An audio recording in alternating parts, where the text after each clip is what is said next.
Black Star Network is here. Hold no punches! I'm real revolutionary right now. Black power. Support this man, Black Media. He makes sure that our stories are told.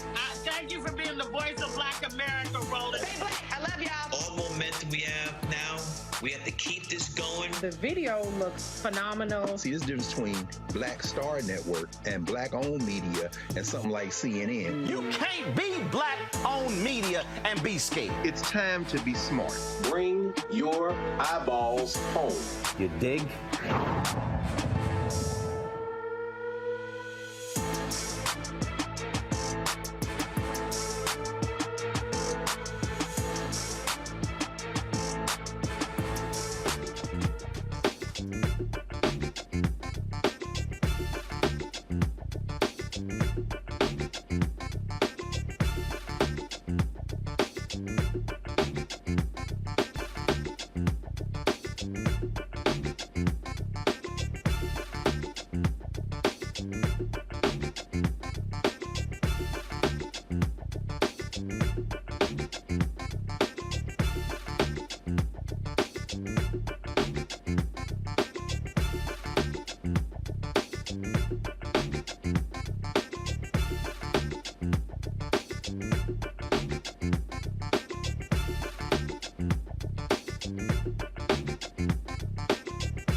Today is Friday, May 19th, 2023. Coming up on Roland Martin Unfiltered, streaming live on the Black Star Network. The greatest running back to ever play professional football, Jim Brown, is dead at the age of 87. We will talk about his life and legacy with a number of people, including sports journalist Jim Trotter, also Hall of Famer Marshall Faulk, and others. That'll be in the second hour of our show. You do not want to miss that. Also on today's show, black people, why are they 5 times more likely to be audited by the IRS? We'll talk with a tax expert about how to protect yourself. South Carolina has joined a list of states that have waged war when it comes to education, critical race theory, and I have warned y'all about Moms of Liberty.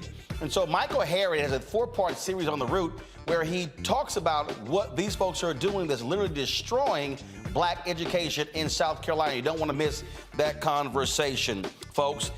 It is time to bring the funk on Roland Martin Unfiltered on the Black Star Network. Let's go. He's got it. Whatever the miss, he's on it. Whatever it is, he's got the scoop, the fact, the find. And when it breaks, he's right on time and it's rolling.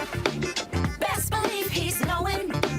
Putting it down from sports to news to politics. With entertainment just for kicks, he's rolling.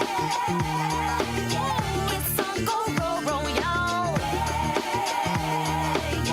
It's Roland Martin, yeah. Rolling with Roland now. He's funk, he's fresh, he's real, the best, you know he's Roland Martin now.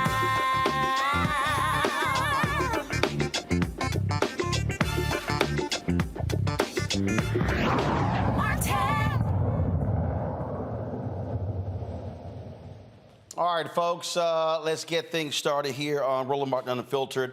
Again, Jim Brown, breaking news, Jim Brown, the great NFL player, the greatest running back in history, passed away today at the age of 87. His wife released that information on social media announcing his death. His wife Monique.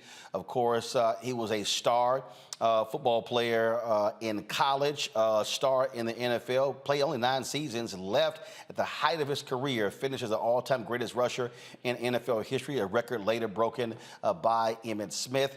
In the second hour of today's show, we're going to pay tribute to Jim Brown. A number of people are going to be joining us, talking about his life and legacy.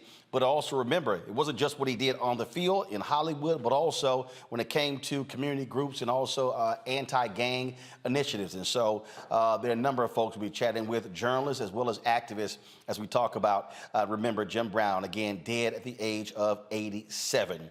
Folks, the Internal Revenue Service admits that black taxpayers are more likely to be subjected to financial investigations than any other group. That's just absolutely stupid. According to the New York Times, IRS Commissioner Daniel Werfel sent a letter to the U.S. Senate detailing their research indicating the audit disparities. The letter in part says a recent study estimated using imputed race values that black taxpayers are audited at 3 to 5 times the rate of non-black taxpayers.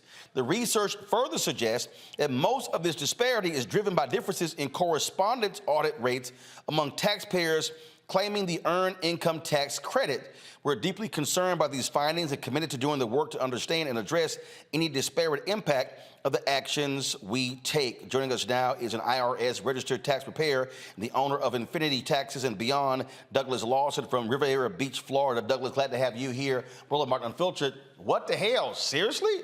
I mean, ain't like black folks. I mean, if you want to be auditing somebody, audit these rich-ass white folks who are cheating the government out of millions. Brother Roland, I appreciate the time. It's always a pleasure to be here. I had a conversation with my buddy yesterday when this was posted, and his first response to me, the sky is blue and water is wet.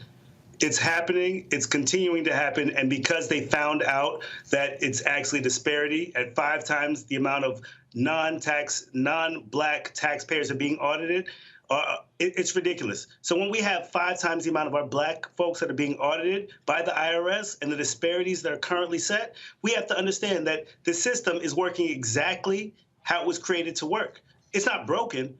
It was created against our communities, and we have to be very intentional about it. So I really want to thank, our representatives that sent out letters to investigate this. Representative Bill Pascrell from New Jersey, he said, I need to find out about what's going on because this is disgraceful and must end. So thank you, Representative Bill Pascrell, for standing up for our community and fighting this injustice that was set forth against our community. So they're claiming this is tied to the Earned Income Tax Credit. Explain. So they're claiming that the EIC credit is the reason that the algorithm is causing for the audits to be presented, and the majority of them are looked at. It's non-race based. It's non-income based. It's based exclusively on some of the credits that are being received. But lo and behold, these credits are predominantly going to minority and low-income families. So that's why a larger amount of individuals are currently being audited from our community. So the EIC credit, the Earned Income Credit, that actually is causing for the trigger of the audit, was put in place and actually addressed by the representatives that have set the code to see who is determined to be audited and who's going to be taxed at a higher amount. So if we have to look at who's being taxed, why are they not auditing, as you said, the higher income class, the individuals, business owners, the individuals that actually have the ability to hide and shuffle funds around that created the code versus actually the ones that are just trying to make a living? So looking at this right now, we have to look at the significant wealth gap that's between white and black races. You have 26% lower income in a white household from a black household, 150% lower median net worth from a white household to a black household. Yet we're being higher rate of audits in a black household versus a white household. There's obviously a disparity that's being done, and we have to address that immediately. So what should folks out there be doing to protect themselves? So they say that it's race blind. It's not. First of all, ain't no way in hell is 3 to 5 times more black people in this race blind. It's not. It's not. Lo and behold, they put a code in place that's going to audit more black people than they are any other race. So it's not economic neutral. It's not race neutral. It is based upon a randomization. And that's the only way that we can genuinely actually audit clients properly, that we can do the proper taxes across the board. They're taxing us at a higher rate.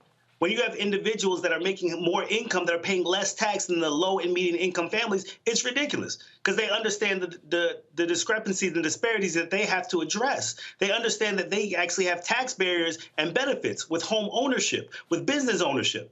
So this is not being taught to our families, but we're actually being audited at a higher rate and then actually having to pay back taxes because we're trying to take some of the credits that they've put in place for the upper class, for the individuals that create this code. Right, and that's the point that I make. It was not created for us. It was created for them. Listen, I say it all the time. I serve on the city council in my city. And the reason I started to serve this community is because I saw the systemic racism that was created. And if we don't have a seat at the table, we cannot change these laws. So it doesn't matter white, black, Hispanic, Asian. When you're at the table and you're making decisions, you have to fight for us. Again, I'm going to thank Democratic representative from New Jersey because he fought for us. He said this is disgraceful. Any individual that's sitting at the table, you have to be a decision maker. So as a tax provider, as somebody that's actually providing this code and also being a policymaker in my city, I understand that if we're not at the table, we are going to be on the menu. Well, this is, absolutely crazy. But look, we know what it means to be black in America. It hasn't changed. And as my buddy said, Olu told me, water's wet, sky is blue. Nothing's changed. This is who we are, but we have to continue to fight for what is right. So random audits is what we have to truly do. Do not base it upon any code that directly disparages our community. Base it upon a randomization where 1 through 6, they're picking number 4. Whatever it takes to not address the concerns that we have that's causing for us to be segregated, causing for us to be repressed, causing for us to be put into a position where we're discriminated against. Absolutely. Douglas, we appreciate it, man. Thanks a lot. Brother Roland, I appreciate the time as always. Thank you. All right, folks. We'll be back on Roland Martin Unfiltered on the Black Star Network. Don't forget, folks, if you're watching on YouTube, hit the like button. You're commenting, hit the like button before you start commenting. Also, download our app, Black Star Network app, Apple phone, Android phone, Apple TV, Android TV, Roku, Amazon Fire TV, Xbox One, Samsung Smart TV. You can also join our Bring the Funk fan club. Your dollars make it possible for us to do what we do. So send your check and money orders to P.O. Box 57196, Washington, D.C., 20037-0196. Cash App, $RM Unfiltered. PayPal, R Martin Unfiltered. Venmo is RM Unfiltered. Zelle, Roland at RolandSMartin.com. Roland at RolandMartinUnfiltered.com. We'll be right back.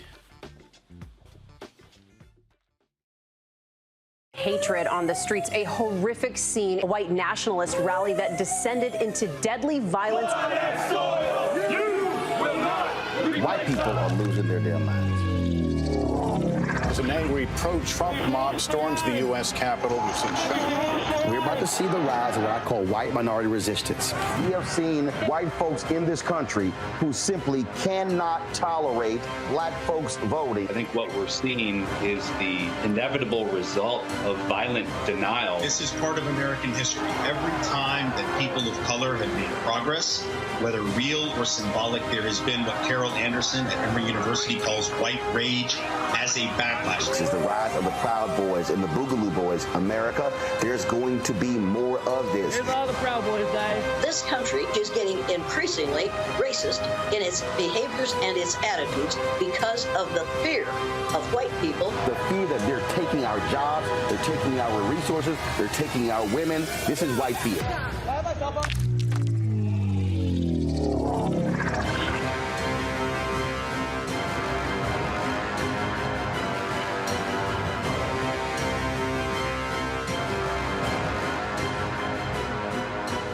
Black Star Network is here. Oh, no punch! I'm real revolutionary right now. Thank you for being the voice of Black America. All momentum we have now, we have to keep this going. The video looks phenomenal. See, there's a difference between Black Star Network and black-owned media and something like CNN. You can't be black-owned media and be scared. It's time to be smart. Bring your eyeballs home. You dig? I'm Bill Duke. This is Diala Riddle. What's up, y'all? I'm Will Packer. I'm Chrisette Michelle. Hi, I'm Chaley Rose, and you're watching Roland Martin Unfiltered.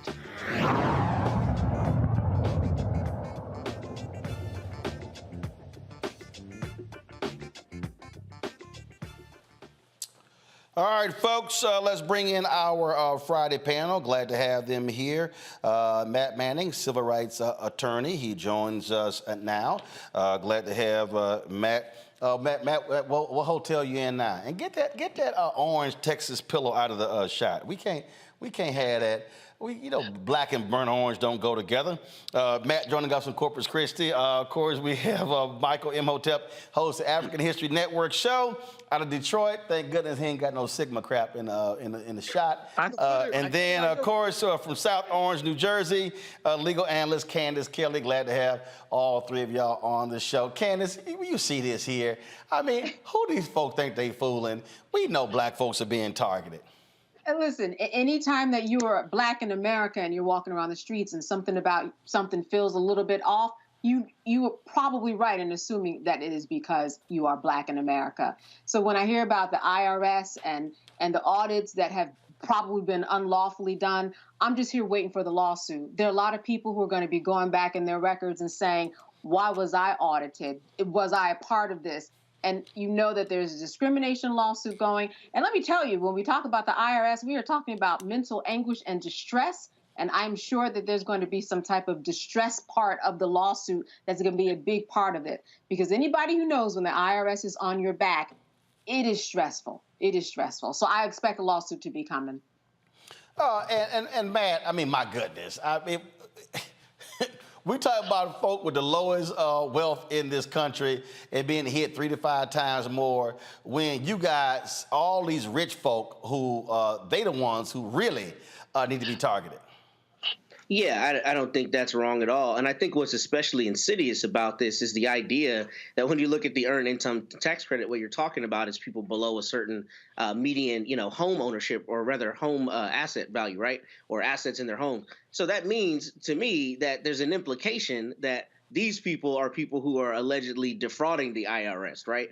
When in reality, to the brother's point earlier, we know that the people who are in business and who have the greatest means are those who employ the greatest means to avoid paying the most taxes. So one, the dog whistling there is readily apparent. But beyond that, our tax code is one that caters to a higher echelon of earner.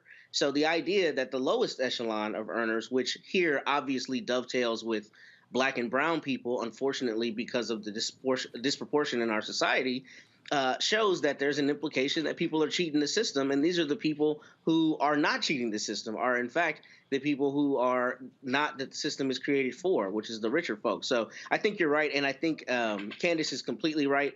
I am interested in what the standing issue will look like regarding taxpayers. But for the IRS to come out and say this is pretty extraordinary. But I bet you it's been going on for many, many years at this point. No doubt, Michael. Yeah, Roland, this is not surprising. What I want to know is, what does this equate to in total dollar amounts that African Americans have to pay as a result of being audited? Like owing more to the IRS, what is that total amount nationwide? And then also it's important, so this deals with systemic racism, as we all know, except for Black conservatives.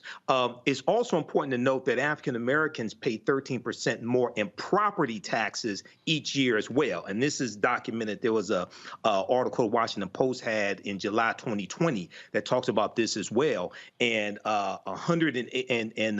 property taxes from 118 million households across the country were reviewed, and they found this as well. So this is something that has to be corrected. In the article from the New York Times, they talk about the algorithms, but we also see that there can be systemic racism in these algorithms as well. So this has to be fixed.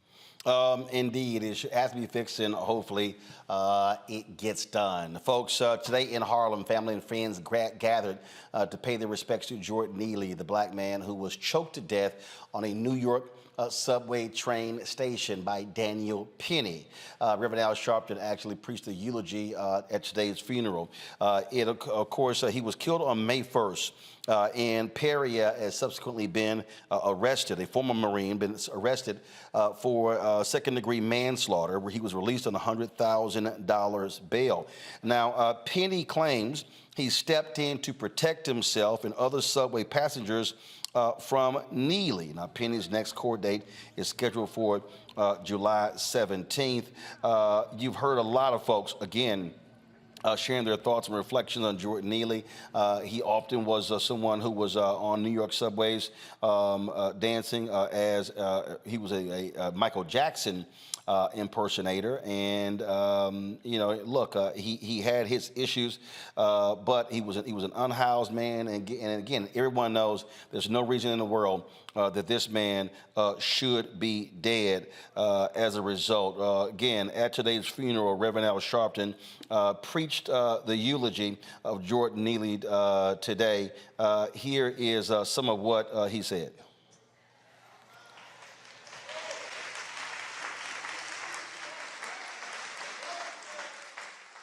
We keep criminalizing people with mental illness.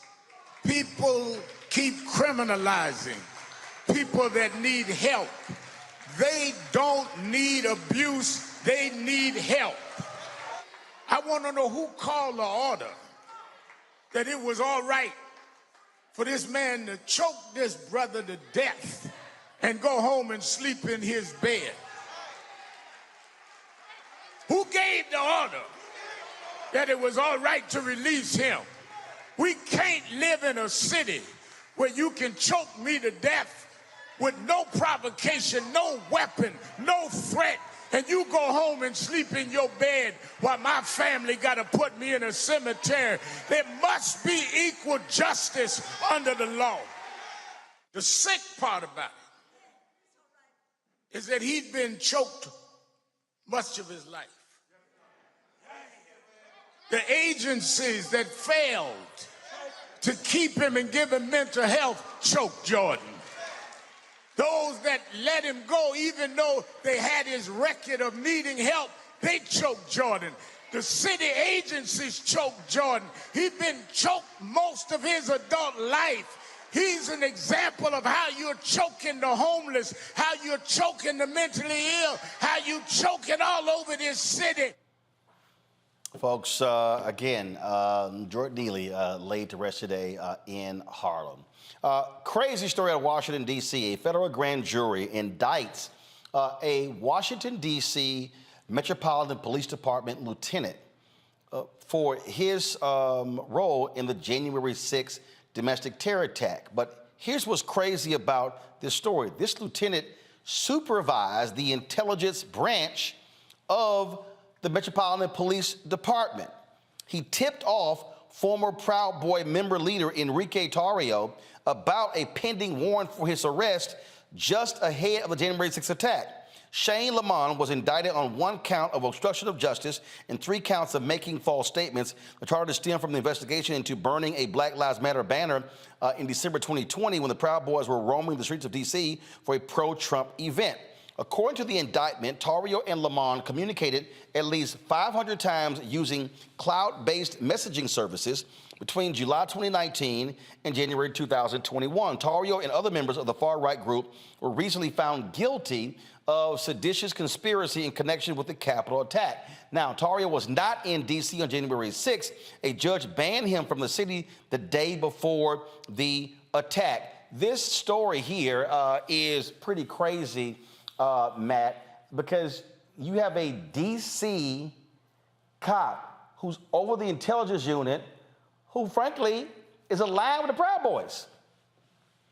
Yeah, and this is a situation where when the federal judge sentences this gentleman, he's going to be sentenced with all of the force of the law, as he should be, because what makes this particularly problematic is not only that he was in a position of power, in a position of authority, and not only that the conduct itself is seditious, but the idea that he would be contacting and communicating with somebody over 500 times using a clandestine system to feed information is terrifying, because it begs the question, how much information was given? How much did he facilitate?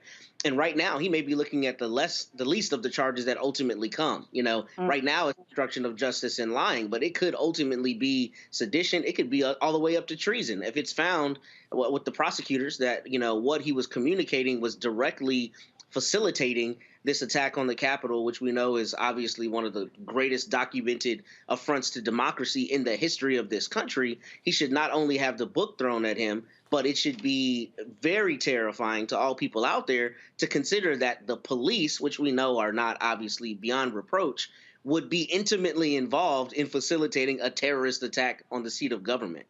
That is a crazy thing to say, and that's what we're seeing here, apparently. Candace here, go to my iPad. Lamont worked as the supervisor of the intelligence branch of MPD's Homeland Security Bureau. And what's crazy here is that these two were in regular contact regarding Proud Boys' planned activities in the District of Columbia. And these and all of these Republicans want us to believe that you don't have law enforcement aligned with these white supremacists. And then this guy Lamont actually told people, well, because Tario and others were Hispanic, they were not racist. And that's the ridiculous part about it. You have hundreds of texts filled with communication telling the Proud Boys where protesters are, people who would be against them. Now, the Proud Boys say, well, they told us that information so that we would stay away.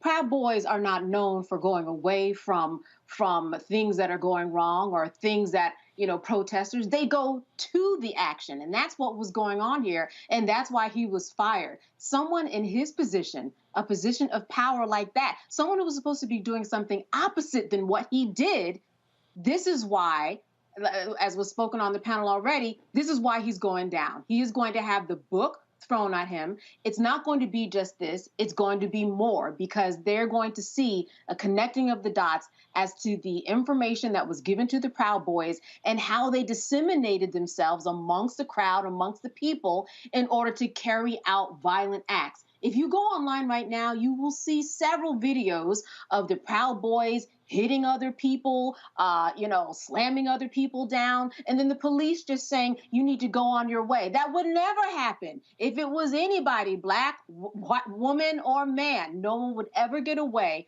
with the police saying, I see you've hit someone and assaulted and battered someone, but now you go to walk away. So there's so much evidence that we haven't even heard about. This is just the beginning of the crack, and it's going to crack wide open, and we're going to get a lot of information, and this man is going to go down. Back to my iPad. Here's what it says here, Michael. It says, in the indictment on November 7, 2020, vote counts revealed that President Joseph R. Biden had won the 2020 presidential election, and several news organizations began reporting this fact. At 1:08 p.m. on November 7, 2020, Lamont, this is the cop, y'all, text Tario, hey, brother, sad, sad news today. You all planning anything? Tario responded, yep. At 2:10 p.m. on November 7th, using Telegram, that's an encrypted app, Lamont told Tario that need to switch to encrypted. Alerts are being sent out to LE law enforcement that social media website accounts belonging to your people are talking about mobilizing and, quote, taking back the country, getting people spun up, just giving you a heads up. At 2:14 p.m. on November 7th, 2020, using Telegram, Tario sent Lamont an audio message. At 2:16 p.m. on November 7th, using Telegram, Lamont told Tario, got your voice messages, just giving you a heads up. Please keep this between you and me. So here you have Michael, this cop, not happy that Biden is president. He's sitting here cavorting with a white supremacist member of the Proud Boys and giving them a heads up on information and saying, hey, go to the encrypted app so we can talk. Yeah, Roland. And at the same time, I'm not surprised, because white supremacists have always been involved in law enforcement. OK, I know, for instance, I know people periodically will get a report that say white supremacists have infiltrated law enforcement. They haven't infiltrated anything. They've always been there. When you go study Goodman, Schwerner, and Cheney, June 21st, 1964, Philadelphia, Mississippi, killed by the Ku Klux Klan, the 3 civil rights workers. It was the sheriff who tipped off the Klan in which direction they went after he released them. And the Klan caught them right before they crossed the county line. So I'm not saying this is acceptable. We need to fight this. But this does not surprise me at all. And people like him need to be held to the full extent of the law.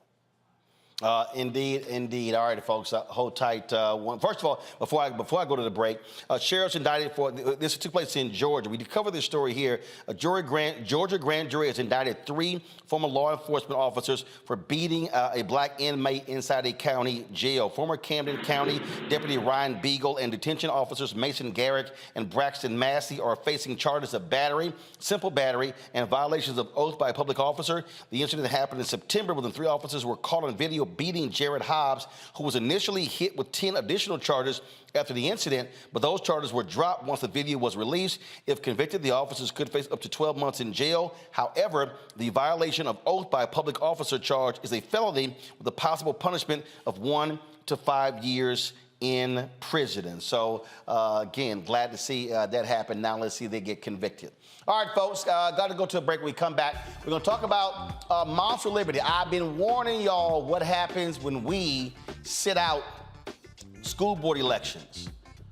Michael Harriot is going to join us. He has a 4-part series with The Root where he broke down how these white, crazed, deranged, anti-CRT, white, hardcore conservatives are taking over black school districts, firing black superintendents, and they're in control of our kids' education. It is a despicable thing that's happening, not just in South Carolina, but all throughout the Southeast, folks, and they are not stopping. We'll explain next on Roland Martin Unfiltered right here on the Black Star Network. That was a pivotal time. I remember Kevin Hart telling me that. He's like, man, what you doing, man? You got to stay on stage. And I was like, yeah, well, I'm young, thinking, like, I'm good. And he was absolutely right. What show was the other time? This was one-on-one. Got it. During that time. So you're doing one-on-one, going great. Yeah. You making money. You like.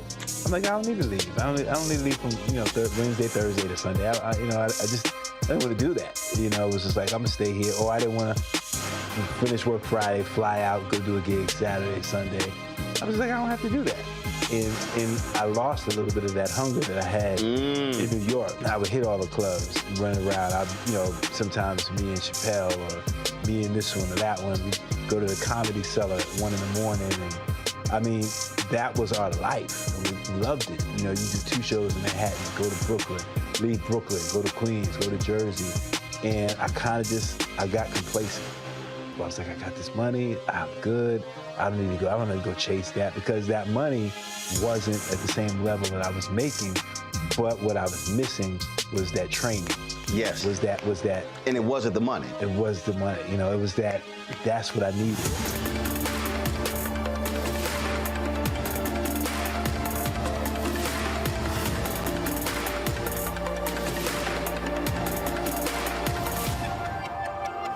On the next A Balanced Life with me, Dr. Jackie, we're talking about leveling up, or to put it another way, living your very best life. How to take a bold step forward that'll rock your world. Leveling up is different for everybody. I think we fall into this trap, which often gets us stuck because we're looking at someone else's level up journey, what leveling up means to them.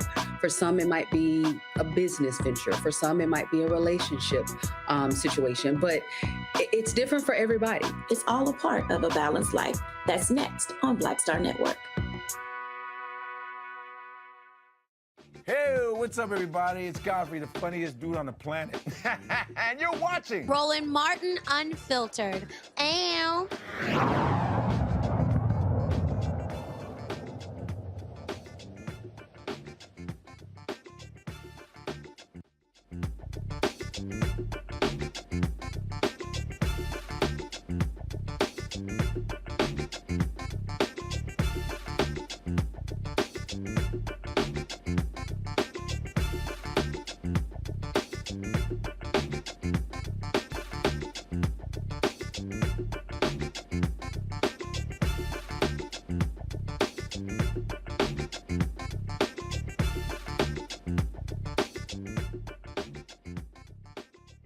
This one here? All right, let's go.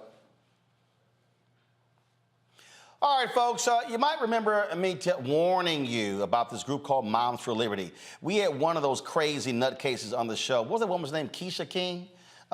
absolutely nutcase, and they were, of course, attacking critical race theory. Republicans have been using CRT to, of course, get folks all hyped up. And these folks are largely white. Now you got some nutcase black folks who are part of Moms for Liberty. But we have seen the net result of what they did. What they started doing is they started running people for school boards.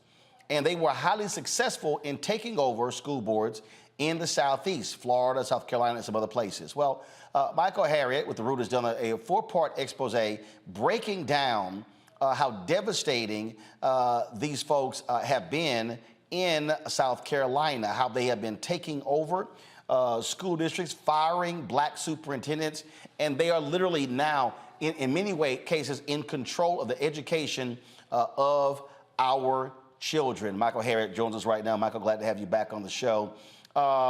This was something that, I kept warning folks that it's very easy, Michael, to take over school board races because one, you don't have a lot of people who are voting. Folks don't pay a lot of attention to these races. We spend more time on, of course, presidential, U.S. Senate, congressional, gubernatorial races. And this is a way that the right has always been able to take over things. And we've seen this in Texas, in Florida, and other places.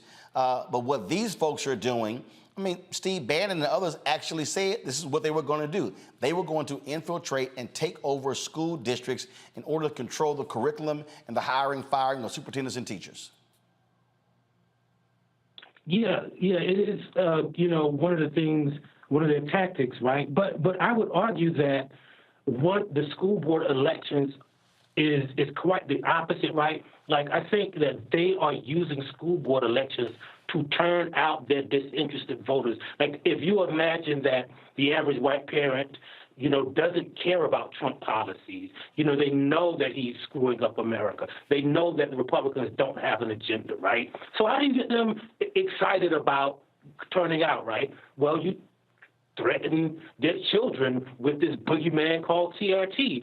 And so they've been using CRT because, in a lot of school districts, the elections the school board elections are held during, the governor's elections, during the Senate elections. And so they increased their turnout. We saw in Richland County, South Carolina, the highest rate of white turnout in 50 years because of this CRT nonsense, how they painted CRT. Because you have to be specific that they're not talking about CRT. They've created a whole new definition. But they are using it to turn out voters for all of the Republican agenda. Right. And what we saw in 2022 a dramatic decrease in black voter turnout. Right. We saw that because part of it was the flip side of, like, I think a lot of black voters got complacent after they got Trump out of office, and we didn't organize, and we just assumed that, hey, we're going to turn out like we always did, not knowing that like black voter turnout is an ongoing effort and not taking into account all of the efforts that have been used to suppress black voters since Trump came into office, right? And so I think we got a little bit complacent while they were motivated by this brand new thing. Like, they weren't concerned about the Mexican caravan anymore or immigration anymore. So they had to have something, and they coalesced around this idea of critical race theory. So, Michael, just share with people, again, how devastating it has been with these folks now in charge.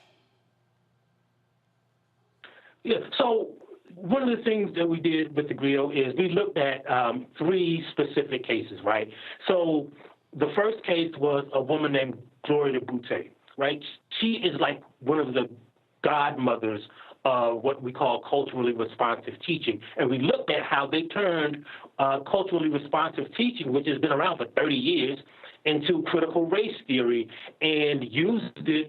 She was responsible for basically training every educator in the state in how to teach black children more effectively. She runs a center at the University of South Carolina, the largest university in the state, right?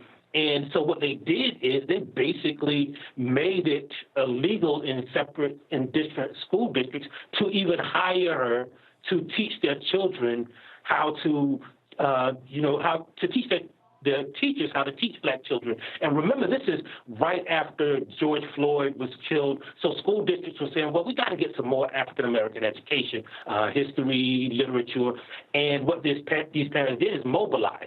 In Richland County, South Carolina, which is 64% black, the district is majority black, the schools are majority black, but they managed to overturn and flip the school board because all they needed was 2 seats, right? And so all of the white people, which are a minority, voted for those 2 candidates.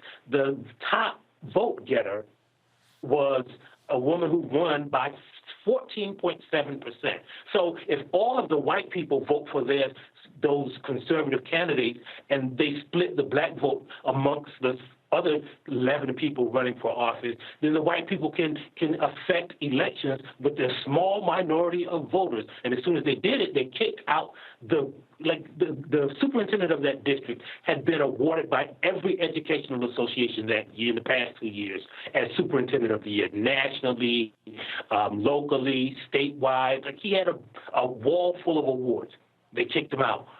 In Berkeley, South Carolina, Berkeley County, South Carolina, the black superintendent was the first black superintendent. He had worked for that district for 21 years. They took over the school board. They flipped the school board by changing the state law, putting all of the black school board representatives up for election, eliminating one of the districts, and again, using that small minority, they elected an all-white school board, kicked out the guy.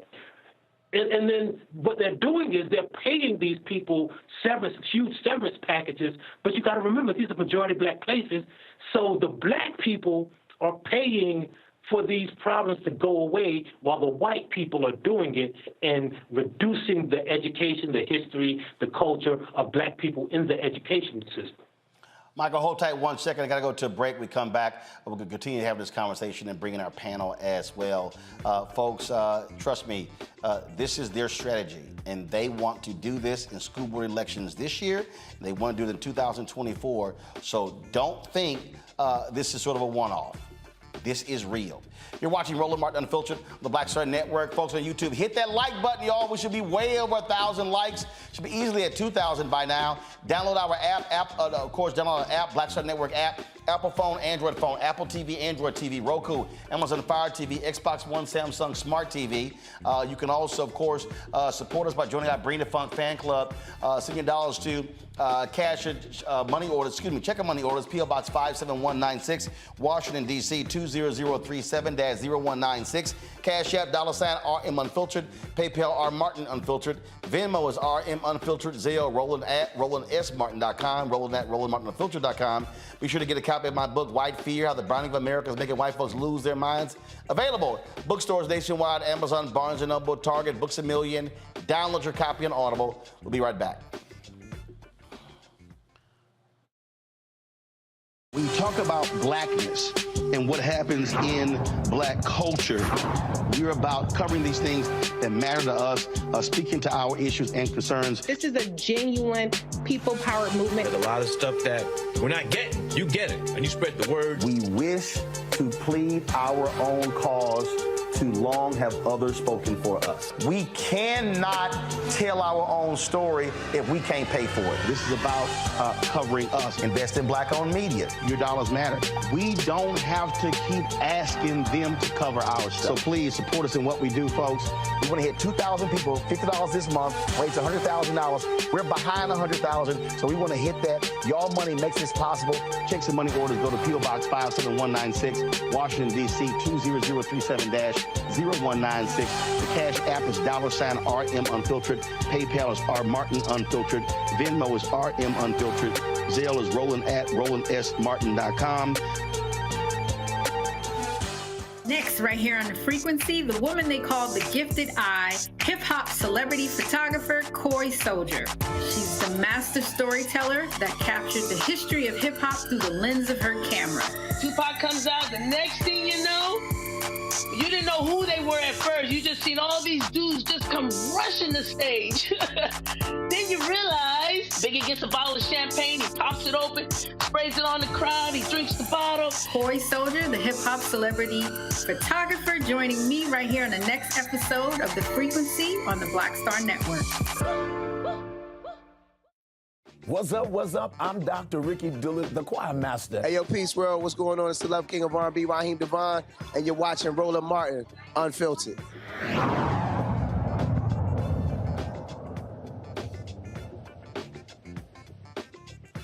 Welcome back to Roland Martin Unfiltered. We're talking with Michael Harriot. He has a 4-part series on the route that talks about this group, Moms for Liberty, what they are doing in South Carolina, and how it really has devastating consequences for Black leadership and for our children. Michael, when you were doing the research for all of this and writing this, I mean, what was the one thing that really just jumped out at you that made you go, damn, this is crazy?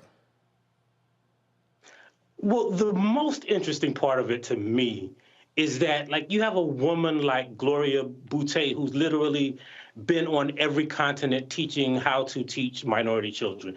You have Baron Davis, who's won every award. You have Deion Jackson, who has a doctorate, who's been in that school district for 21 years. And then they are battling just random, uneducated white people, like the woman, Sherry Few, who led the effort in Kershaw County against Boutte. Like, she doesn't even have a college degree. Like, she is just uneducated. The women all over the country who are starting this movement, the woman in Berkeley County doesn't even have a child in Berkeley County schools. The president of Berkeley County Moms for Liberty, the woman in Richland County, she doesn't have a degree in education. Even the guy who started this whole thing, Christopher Rufo, right, who said he was quite intentionally redefining critical race theory as everything that white people hate.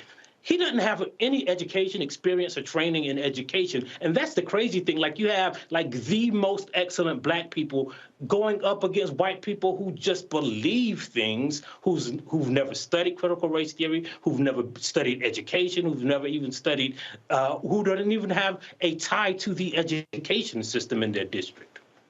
Wow. And again, for them, this is not about education. It's about political power. It's about control. And it is about putting Black folks in their place. Let's open up for my panel. Questions from my panel. Candace, Kelly, you first. You know, so Moms for Liberty, they have chapters all over, and they're recruiting people heavily. I'm wondering, what do you think, in your estimation, is the equivalent of what we can do? We already have organizations in place. What do we do to combat Moms for Liberty that is, you know, basically recently just formed, and we've got organizations that have been formed for years? How do we jump in? What do you see as part of the solution? Well, I think part of the solution is doing just exactly what Roland is doing, right?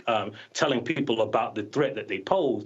But I think also, right, so in these anti-CRT laws that they have concocted, right, is stuff that, like, we should turn the tables on them. If they don't want us to teach about Black history, like, we don't want them to teach what makes our kids uncomfortable. Why should our kids have to learn about Thomas Jefferson, right? Like, he was a slave owner and a slave rapist. Why do they have to? That makes my kids feel uncomfortable. George Washington chased owner Judge down until the day he died. So that makes my children feel uncomfortable. We should use their laws to our advantage. If they want to gerrymander Black people out of the education system, then we want to gerrymander their lives and all of their history of racism out of our children's heads. All right, Michael. Hey, Michael, look, it's good to talk to you. I've been following this whole anti-critical race theory a lot and talked about it on my show. What I wanted to know is, I remember when this anti-critical race theory push was beginning, you had Democrats who were reluctant to fight back against it, to call out the lies that are being told by the right, things of this nature. Now this has exploded, and you have people gaining political power through local school boards. What do you think we should do now? I understand what you just said about flipping it around and talking about Thomas Jefferson and George Washington, but overall strategy to really fight this and take back this power. What do you think, especially African Americans, should do right now? Well, first of all, we have to fight it from the inside. We have to fight it our individual teachers, right? Like, because one of the things that people don't realize is, like, if there were people, superintendents and school board members who wanted to teach critical race theory, like, school boards don't really control the curriculum, right? So what we have to do is fight at the state level to make sure our history is included in our curriculum. What we have to do is fight at the school board level to make sure that the people who attend those meetings aren't spreading these lies. And what we have to do, most importantly, is recognize that, like, the history of the school board, the people who are running for school board and their candidates, we should know about those candidates as much as we know about the people who are running for governor and president and secretary of state, because those are the people who, like, for instance, in Richland County, they ran this black conservative, right? So they got some white people, all the white people to vote for her, but a few black people saw, ooh, there's Lakeisha up here, so we're gonna vote for her, not knowing that she was endorsed. Looks like we lost Michael's feed there. So if y'all can get Michael back, so we can finish the interview. I mean, the thing here, Michael, Candace, and Matt, is, again, these people are organized, they're mobilized. There's a very clear and specific strategy. And what they've done is they've caught folks slipping, Matt, in areas that people don't pay attention to. And I've spent a lot of time over the years, not just Roland Martin Unfiltered, but when I was at TV one time during the morning show, saying, folks, do not fall asleep on these school board races. Yeah, I think you're exactly right. And not only that, what they're doing is leveraging, nebulous terms like liberty and freedom to galvanize support among people who are also not going to apply the critical thought to see what is in fact being protested. That's what makes this so much more dangerous, is not only that you're attacking down ballot races that people don't know as much information about and therefore are not as invested in, but beyond that, people, see freedom, they see liberty, they see, words of these nature, and may be behind something that they wouldn't ultimately be behind if they thought more critically about it. And I think, this conversation is so crucially important because we've talked about it on this show ad nauseum. Most people have no idea what critical race theory actually is. They leverage the dog whistle because they hear the word race and think, oh, I don't want my kids being taught all this black stuff that makes me feel bad to be a white person. That's ultimately what it comes from. And that problem, if you don't have it countered with people who are running actively, of our people, who are running actively for the school boards, then you get them stacked with people who not only have no education, but have no real desire to imbue the kids with the actual truth. We're going to have generations of people who have no idea what their actual history is because their teachers are prevented from being taught it because some angry mom thinks that it's, comports with liberty to keep that from her children. So that's the problem to me, is the reverberation effects. And what you're dealing here, Michael, is real simple. And that is, it is about power and control. Absolutely. That's what I was going to say. That's one of my notes, Roland. We have to stop telling African Americans to vote for exercise. You don't vote to exercise your right to vote. You vote for power. This is about power acquisition.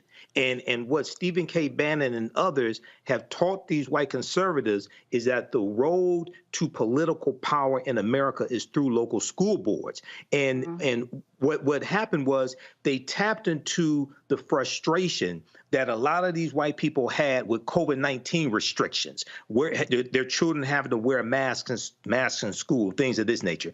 They went from that to this creating this boogeyman of critical race theory that, as Matt and others have said, most of these conservatives can't define what it is. And then what Christopher Rufo said was, he said they were going to take everything that caused discomfort among white people, put it under this umbrella of critical race theory. Okay, so if you read something in the newspapers that you didn't like or thought was crazy, you say, oh, that's critical race theory.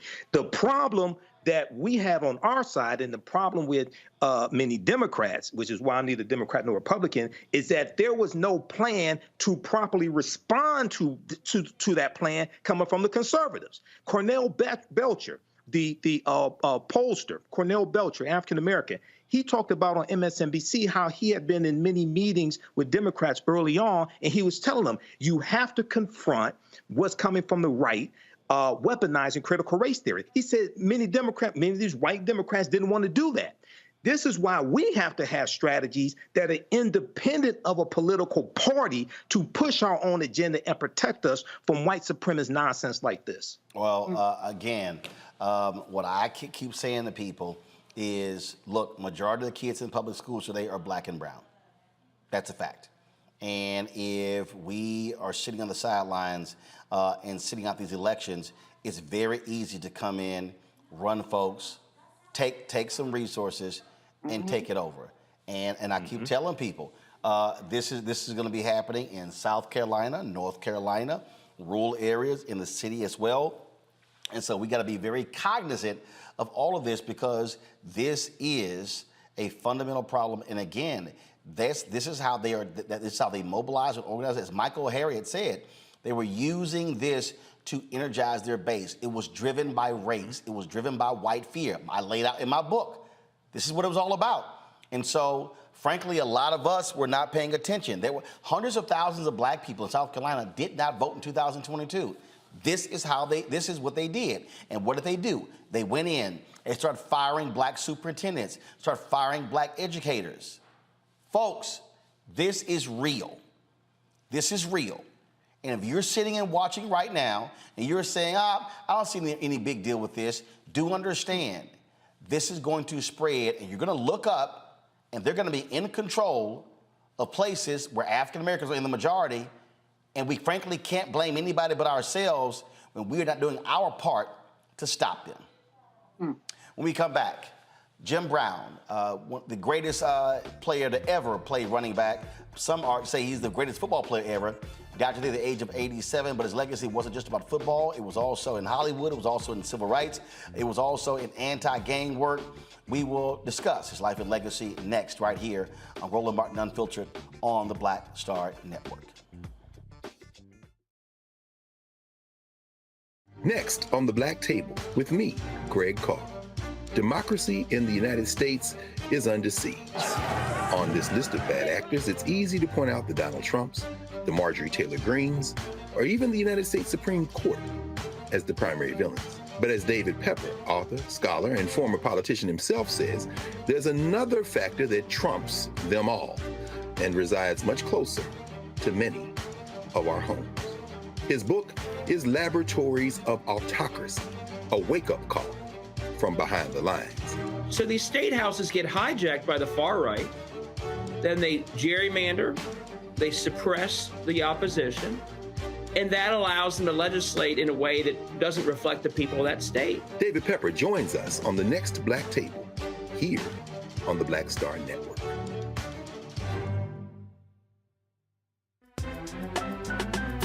I'm Faraji Muhammad, live from LA. And this is The Culture. The Culture is a two-way conversation. You and me. We talk about the stories, politics, the good, the bad, and the downright ugly. So join our community every day at 3 p.m. Eastern and let your voice be heard. Hey, we're all in this together. So let's talk about it and see what kind of trouble we can get into. It's The Culture, weekdays at 3, only on the Black Star Network.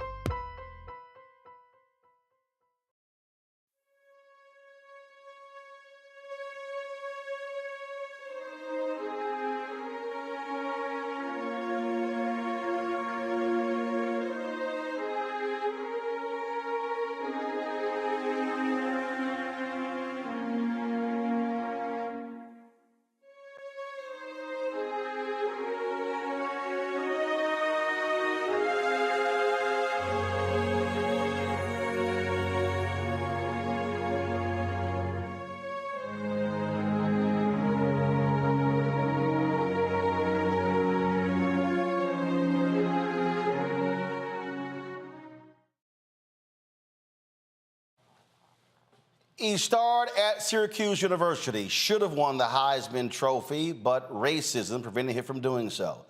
Jim Brown goes to the NFL, becomes a 3-time MVP.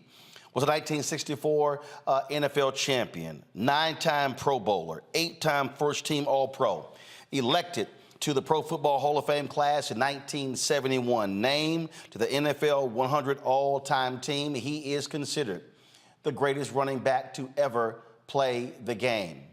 Folks, he played 9 seasons, retired at the top of his game, finished as the NFL career rushing leader, a record that was later broken by Emmitt Smith. Jim Brown leaves the NFL, goes to Hollywood, begins to star in a number of movies, partnered with Richard Pryor actually on a movie studio. And then, of course, he was very much involved in economic issues, civil rights, anti-gang work. Well, Jim Brown did a significant amount in his life and career. He passed away today at the age of 87. This was the announcement that was posted on social media by his wife, Monique, alerting folks about his passing. She wrote, "It is with profound sadness that I announce the passing of my husband, Jim Brown. He passed peacefully last night at our LA home. To the world, he was an activist, actor, and football to our family, football star, I'm sorry. To our family, he was a loving and wonderful husband, father, and grandfather. Our hearts are broken." Tributes have been pouring in all across social media. The NFL released their tweet announcing his passing. Go to my iPad, please. This is, of course, what they posted here, announcing all of his stats. This is a video they also posted of Jim Brown playing. Again, he had everything. He could run, he could catch, he could block.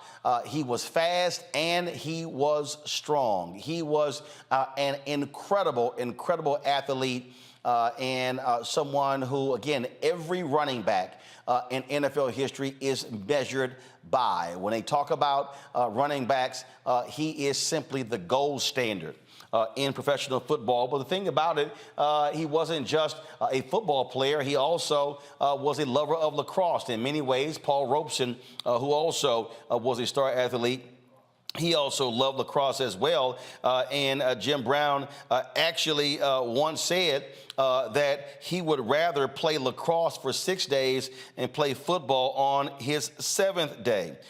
This right here is Jim Brown. This is from the Premier Lacrosse League, Jim Brown talking about lacrosse. Who respected it and loved it. I understood that in order to be a great lacrosse player, who we got is you have to master the stick.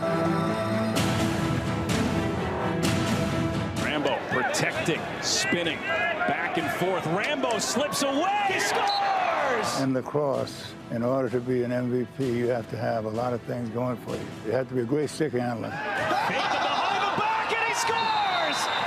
Everybody bites on the field's fake. Which means you can maneuver a ball on your stick maybe better than anyone that's playing the game. Schreiber scores! You have to have an overhead and an underhand shot. Again, so when you look at what he did at Syracuse, he played football, he ran track, was on the cross. He was a truly all-around athlete. But again, Jim Brown's legacy is not solely about athletics. It's also about his work when it comes to the nation's youth, when it comes to anti-gang work. He founded the group American, and of course, he was very much involved in that. You talk to gang members in Los Angeles and other parts of the country, they'll tell you about Jim Brown coming into a lot of dangerous areas, sitting down with young folks, brokering peace deals as well. Kublai Toure is executive director of American in Illinois. Kublai, glad to have you on the show. For folks again who don't know what the work that Jim Brown was doing in communities, share with us what it was like working with him with the Illinois chapter.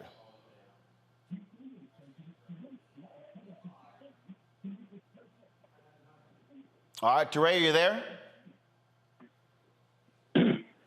All right, are you there? Can you hear me? Yes, sir, I hear you, brother. Go right ahead. Just share your thoughts about the work that Jim Brown did with his organization. Jim Brown program, brother, started here in Chicago after the death of my son got killed in 1991. And at that time, I was on a mission. But Jim came in town, and he brought the American program. He sit me down and explained to me about the American program. The young brother, the leader of the gang that killed my son because of brother Jim Brown. Met with that young brother, man, and let him know that I was going to kill him because he was the leader of the gang that killed my son. But Jim Brown told me, he said, brother, he said, Kubla, he said, listen. He said, we all make mistakes, man. He said, that's a young brother needs some leadership. And the problem that we have, that a lot of brothers out here don't take time out, you should help some of these young guys. He said, now, if you help them, you can help the American program, because that's what it's all about. And that worked with that young brother right today, Martin.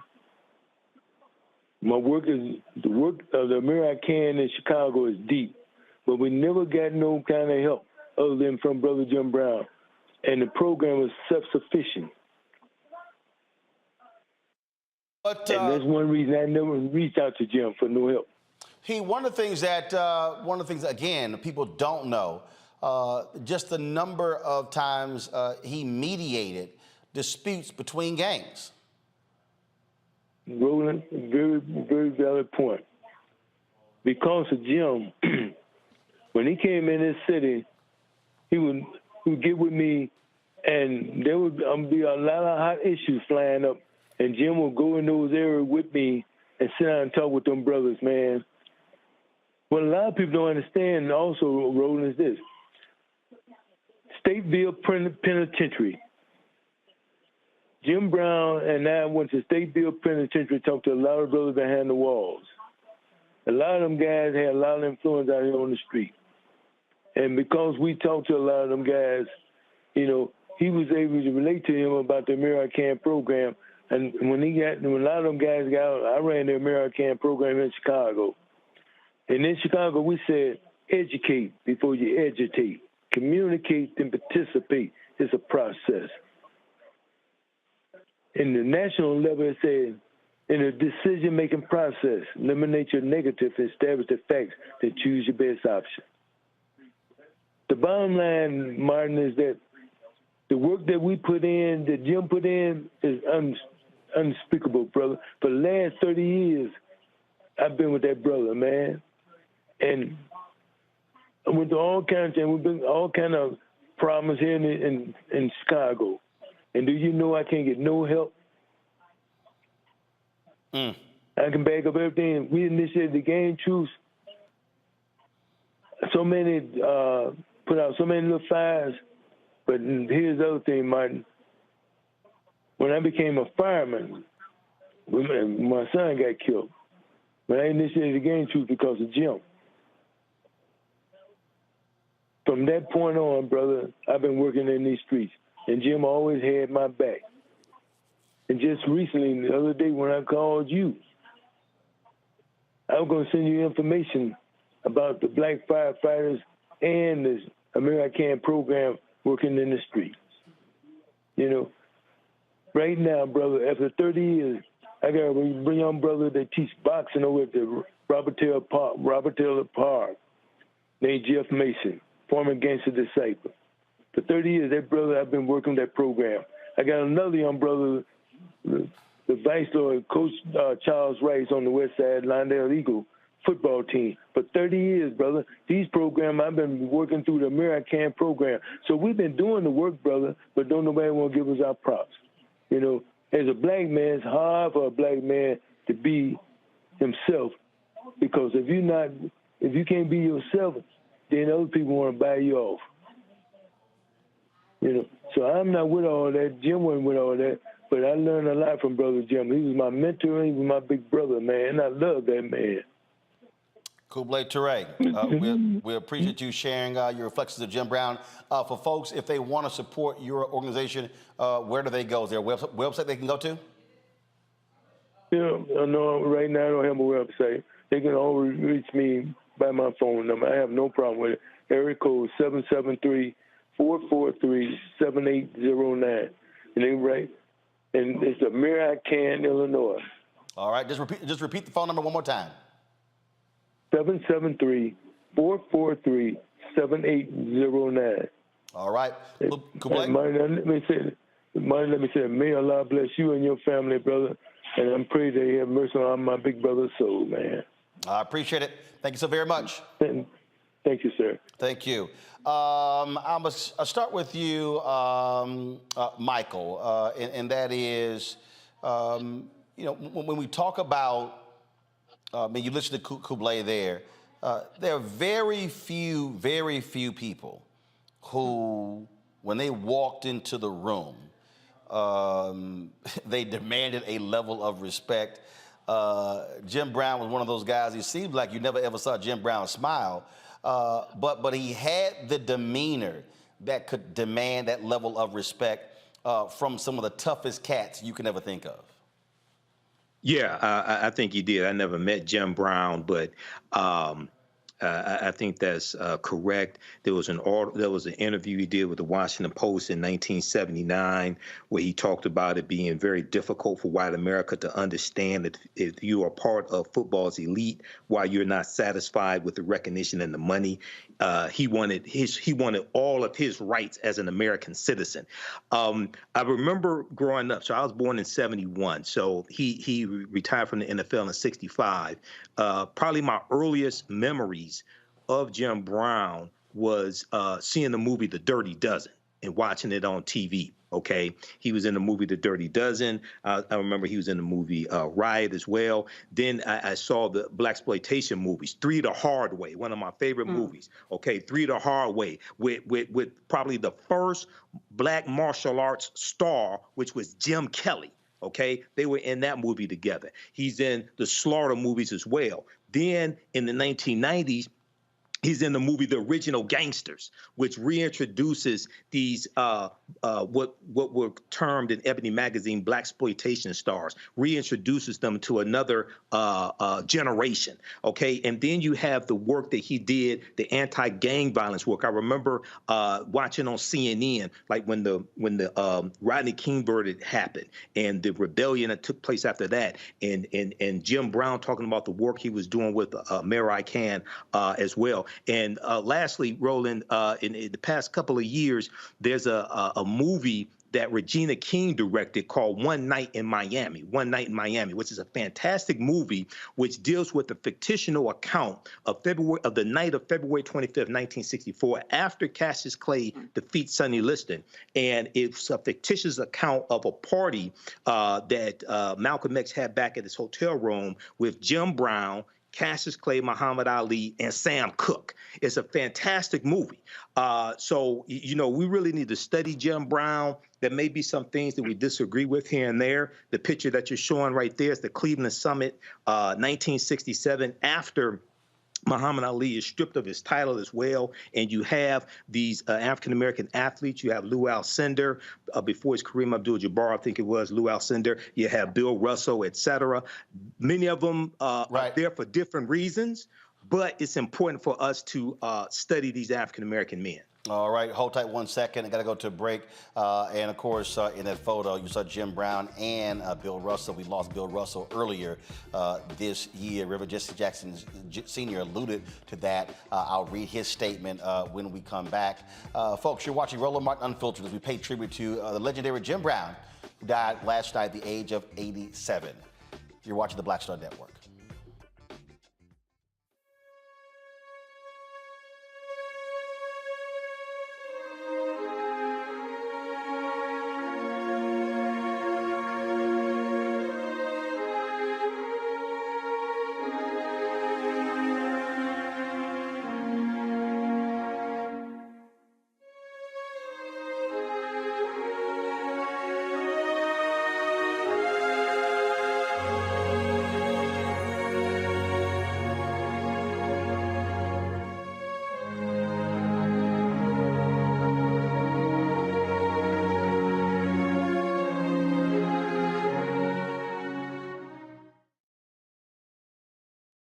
hatred on the streets, a horrific scene, a white nationalist rally that descended into deadly violence.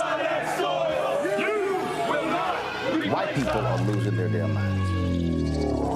As an angry pro-Trump mob storms the U.S. Capitol, we're about to see the rise of what I call white minority resistance.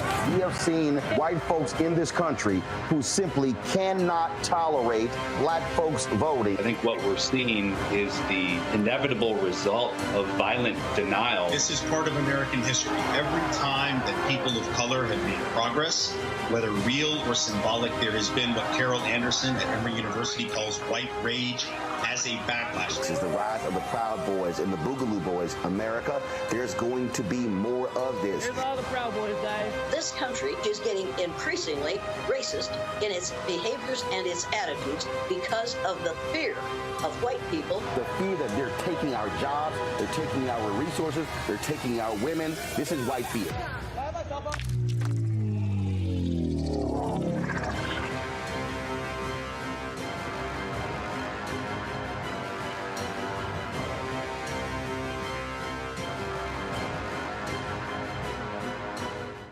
Black Star Network is here. Oh, no punch! I'm real revolutionary right now.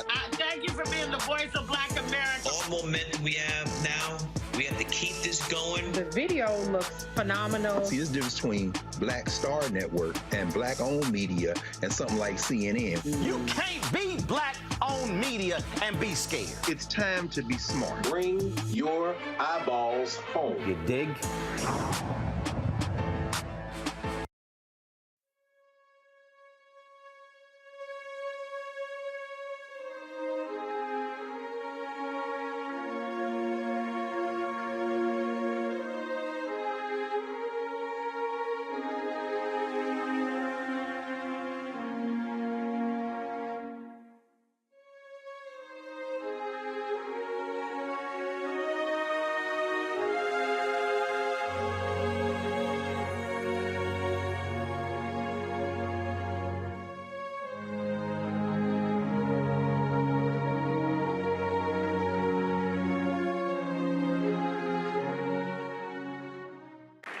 And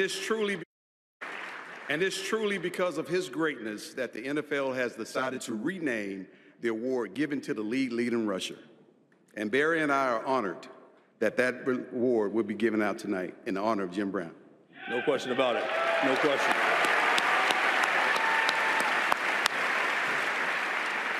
Now, please give it up for the first Jim Brown Award winner, Josh Jacobs of the Las Vegas Raiders.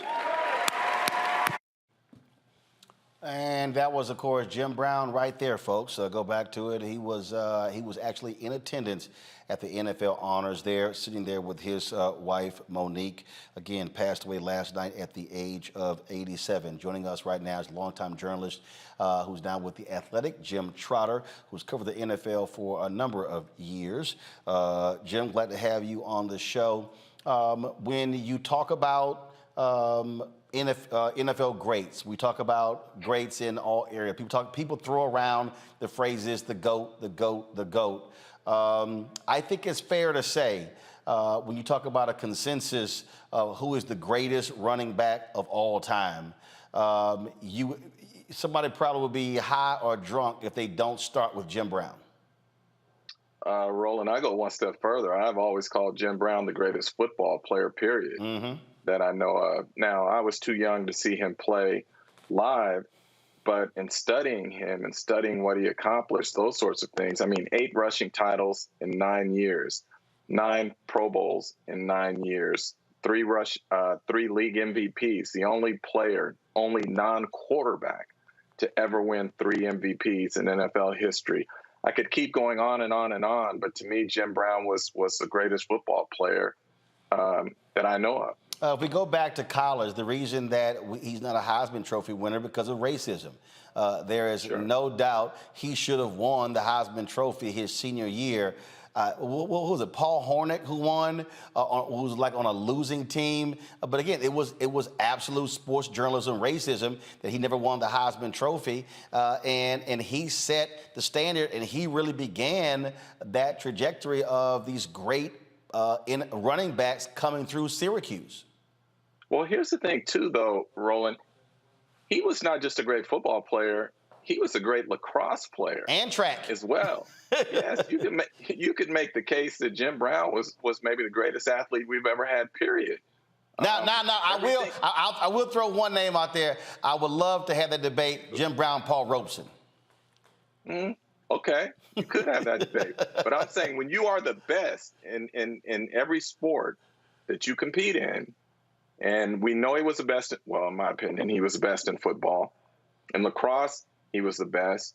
You know, you talk about track and field, Jim Brown was just, he was incredible. And it's funny, I want to show you, like this book, I write about it in the column I just wrote, Jim, and I talk about how this is one of the most powerful books I've ever read, his autobiography, because of its directness, its frankness, and his ability to be unapologetic. And all the things he talks about being a black man growing up in the 50s, and all the things he dealt with in the NFL, and all the things he dealt with afterwards, and what his mindset is, and all of that. I know as a young sports writer, back in 1989 when this book came out, I was 3 years out of college. And so I'm working in newsrooms where I don't see many of me. And so there were things I wanted to articulate that I felt, but I just couldn't articulate it. And then I read his book, and I was like, wow, many of the things he is saying in here are the things that I feel that I can't articulate.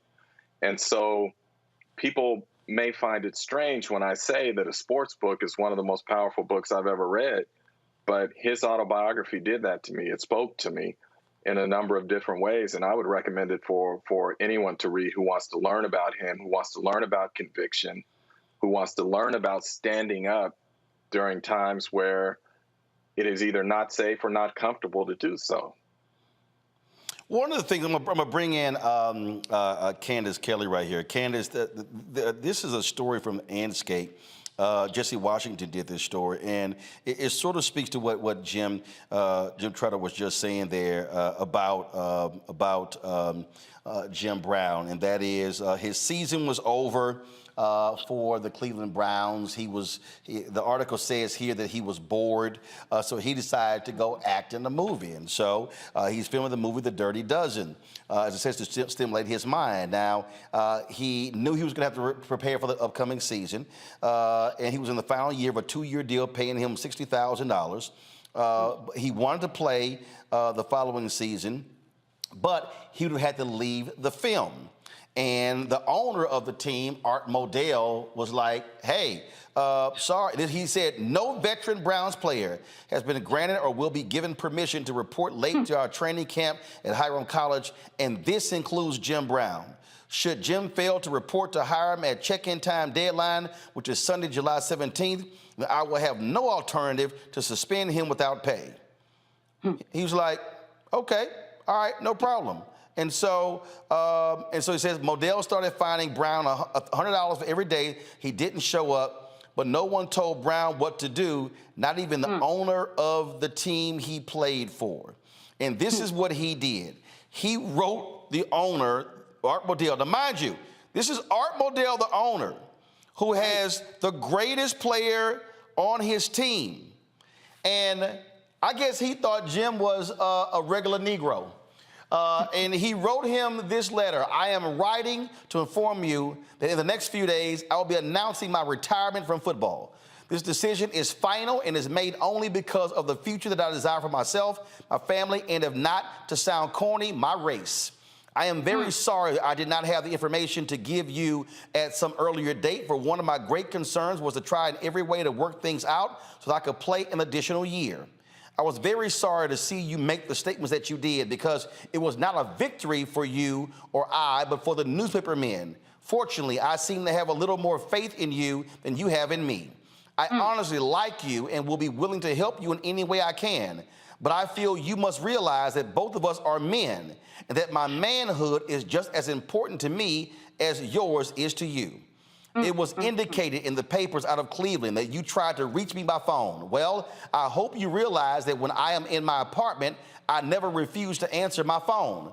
The only reason that I did not contact you before I knew the completion date of the movie is that the date was the one important factor. You must realize that your organization will make money and will remain successful whether I am there or not. The Cleveland Browns are an institution that will stand for a long, long time. I'm taking on a few projects that are very interesting to me. I have many problems to solve at this time, and I am sure you know a lot of them. So if we weigh the situation properly, the Browns have really nothing to lose. But Jim Brown has a lot to lose. I'm taking it for granted that I have your understanding and best wishes. For in my public approach to this matter, this will be the attitude that will prevail. The business matters that we will have to work out we could do when I return to Cleveland. I will give you any assistance I can, and I hope your operation will be a success. You know the areas that I can be helpful, and even if you do not ask for this help, my attitude will be one that I will do only the things that will contribute to the success of the Cleveland Browns. Your friend Jim, but the key here, he says manhood. He said, the owner, Art Modell, thought he was, I can sit here and give Jim an ultimatum and he gonna come running back. Jim was like, yeah, I'm good. Yeah, Jim said, I'll quit right here on the movie set, which is what he did. And, this is what shows who he was as a man. He was a man of conviction. And what he was saying was, you will not disrespect me, and you will not tell me what to do. I am Jim Brown. I have my own manhood, and I'm a man of conviction. And I think that this is really important to understand about him, and this is why the standards are so high that he set for everybody who came behind him. I went to Syracuse. I'm wearing orange because of Jim Brown tonight. And, when you go there, you know about Jim Brown. If you didn't know about him before you went there, you knew about him once you got there because he's the person that set the standard. When he played lacrosse, they changed the rules because he was so good. They changed the rules. This is the type of man that Jim Brown was. And I think that his conviction was really felt when he was able to, as you talked about earlier in the show, organize gangs and make sure that they understood and talked to one another. That takes a lot. That takes a lot of psychological effort, too. And that's also something that he was known about, and they talked about while I was at Syracuse University, that he used psychology on the playing field in order to get into people's minds, in order to show people that he was in control. And he used those same tactics in order to manage people around him. And that's what people know who he is and who he is about. Managing people, organizing them, making them see eye to eye. So people know him for so many things as this revered sports player in so many sports.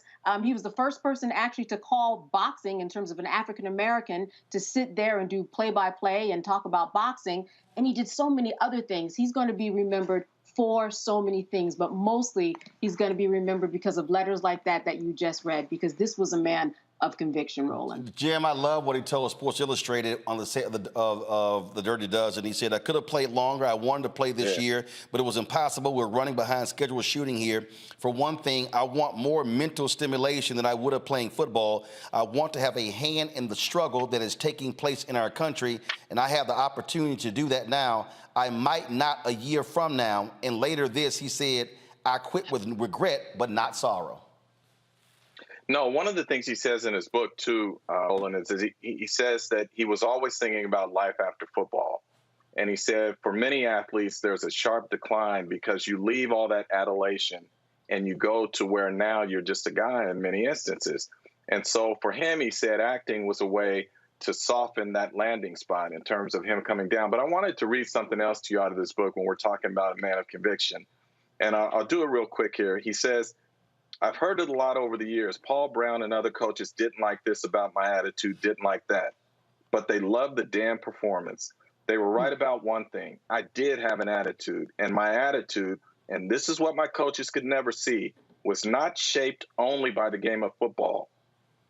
If my mind was limited to football, per the desires of the Cleveland Browns staff, which would later be fired by Art Modell, what type of man would that make me? My attitude was shaped by my personal conviction. It was shaped by society and my role in that society. It was shaped by being black in America in the 1950s. And if it wasn't for that attitude that people spoke of, I never would have made it to the Cleveland Browns. Man, Jim Brown was just different. And that's what I loved about him in terms of he was unapologetic and unafraid when it came to speaking his truth. And we don't see that in a lot of athletes today, which as I get older is disappointing because I think guys like Jim Brown, Bill Russell, and others had laid the groundwork for Black athletes to be able to speak up and to stand on their conviction. So for me, you know, I know some people want to focus on the other things, and that's fine. Jim Brown was a lot like life. He was complex. But in terms of how he made me feel, do I think he was a great man? Yeah, I do. Do I think he was flawed? Without question. But Jim Brown, to me, provided some purpose in terms of understanding who I was and how I wanted to carry myself in terms of addressing certain things in certain situations. Indeed. Hold tight 1 second. Got to go to a break. We come back. Marshall Faulk, Hall of Famer, will join us. Terrell Owens will join us as well. Also, we'll be talking with Ricky, another Hall of Famer, Ricky Jackson. Also, share some social media posts of various folks like Eric Dickerson, Emmett Smith, Barry Sanders, and others as they remember Jim Brown, who passed away at the age of 87. We'll be right back on the Black Star Network.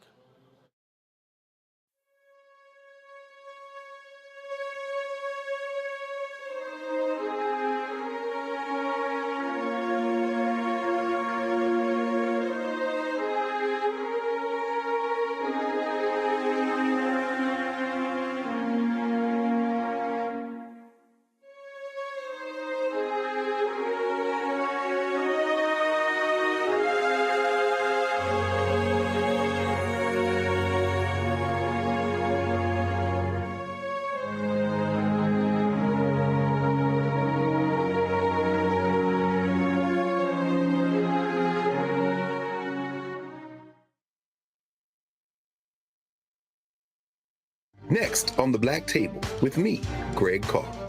Democracy in the United States is under siege.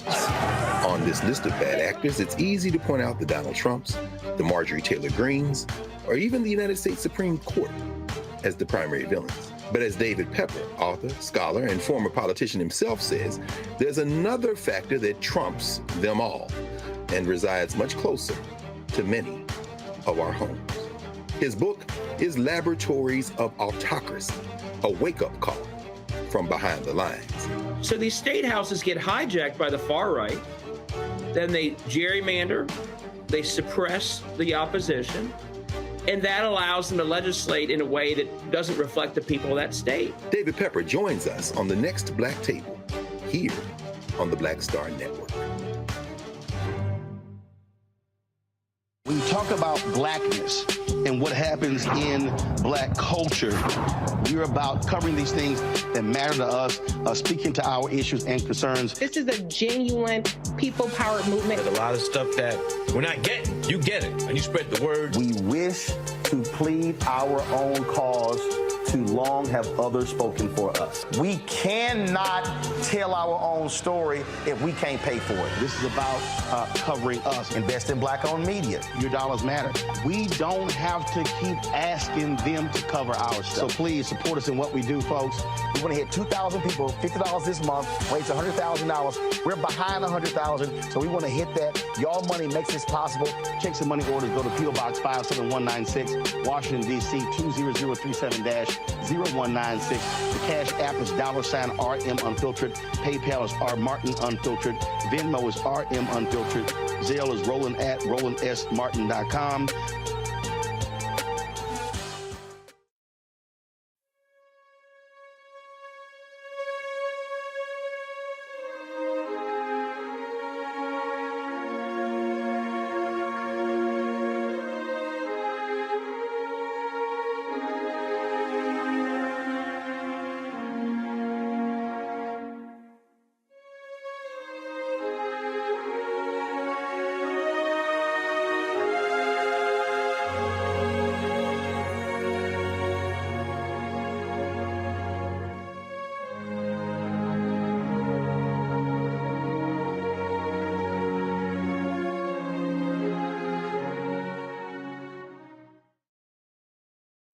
This here was a tweet Eric Dickerson sent out, another Hall of Fame running back. I just landed from my flight and saw all the text messages. Jim was not just a great football player, but an even greater human being. We need more people like Jim Brown. He'll forever be the standard of how the great running backs are measured in our game. Till we meet again, my friend. Folks, last year we were at their 80th birthday party for Richard Roundtree, and it was, of course, a great time had there. Jim Brown showed up and paid his respects there, and so we'll show you that in a little bit. But right now, we're joined by another Hall of Famer, Terrell Owens. We're setting up his shot and getting his audio straight. He'll join us in just a second. It was, I guess 3 or 4 years ago, maybe even longer. I actually did an interview with T.O. and Jim Brown at Jim Brown's home in Los Angeles. I am trying to get hold of a copy of that from the producer, Stacey Dillon.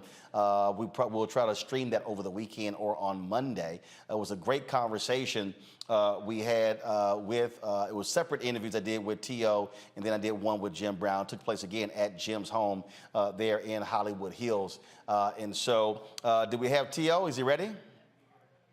Okay, all right, so we're trying to get Terrell's audio straight as we speak, and so we're doing that. Let me pull up what Emmitt Smith posted about Jim Brown. He posted this here. My heart aches at this very moment after hearing of the passing of Jim Brown. He is and was a true legend in sports and in the community, using his platform to help others. Thanks, King. This here is a photo of Emmitt Smith as Barry Sanders, two of the greatest running backs ever, as they take a photo there with the greatest himself, Jim Brown. And of course, that was there. And so Barry Sanders also was tweeting as well. I want to pull up before I go to T.O. I want to share with you what Barry Sanders posted. He said, you can't underestimate the impact Jim Brown had on the NFL. He will be greatly missed. Additionally, his generosity and friendship with my family is a gift that we will always treasure. Our thoughts and prayers are with the Brown family and Brown fans at this time. And again, this is a photo there of Emmitt Smith, Jim Brown, and Barry Sanders. Joining us right now is Hall of Famer Terrell Owens. T.O., glad to have you on the show. It was a few years ago. We were at Jim Brown's house. T-E-R-R-E-L. Yeah, I got you, T.O. Can you hear me? T.O., can you hear me? Yes, I hear you. All right, so it was a few years ago. We were at Jim Brown's house when I sat down and interviewed you and Jim. Just share with folks your relationship with Jim Brown. Oh, man, I think when you think about just football in general and just what he's meant to the black community, there's not enough to be said. And you just think about the impact, just the culture, the black community. He's done so many great things, and he's been a pillar for the success of so many, athletes that look like me. So for me, just to be in his presence, to be there with his wife, is definitely one of those moments I'll never forget. And also, like I said, you were there. For me, just to lose someone like this, this is an icon. This is a great one that we've lost. And I think LeBron said it best. I think if you're a person of color, especially an athlete, and don't know who he is, this is definitely a moment to go and research and understand what Jim Brown has meant to many just people of color and just many of athletes across the country. Yeah, you play wide receiver, but with the running backs, they really revered him in a different way as well. This is Jerome Bettis. I was texting Jerome earlier. He was actually at a benefit for Reggie McKenzie. He tweeted, "Today we lost a true legend. May Jim Brown, my Pro Football Hall of Fame brother, rest in peace and power." This is Bettis and Jim Brown right here. And the thing, again, it's just something about, again, those running backs. And again, when you look at Emmitt Smith and Barry Sanders and Eric Dickerson and Jerome Bettis and so many others, as they think about and reflect on Jim Brown and what he meant to the position, but also to the NFL. And he was also someone, he didn't take no stuff. He didn't take no stuff from nobody. Earlier I read how he left the Browns. He was not going to let anybody tell him what to do. Right. I think if you look at what he did, I think now you're seeing a lot of athletes that are, realizing their power and using their leverage, using their voice to speak up on a number of issues. And I think LeBron has really kind of taken that torch and that mantle and really doing that for a lot of athletes. A lot of people have even said that I was, when I played, I was one of those guys. I mean, I didn't really take a lot of stuff either. I was very outspoken, and that was often kind of misconstrued as being arrogant and cocky. But for me, again, I knew my worth.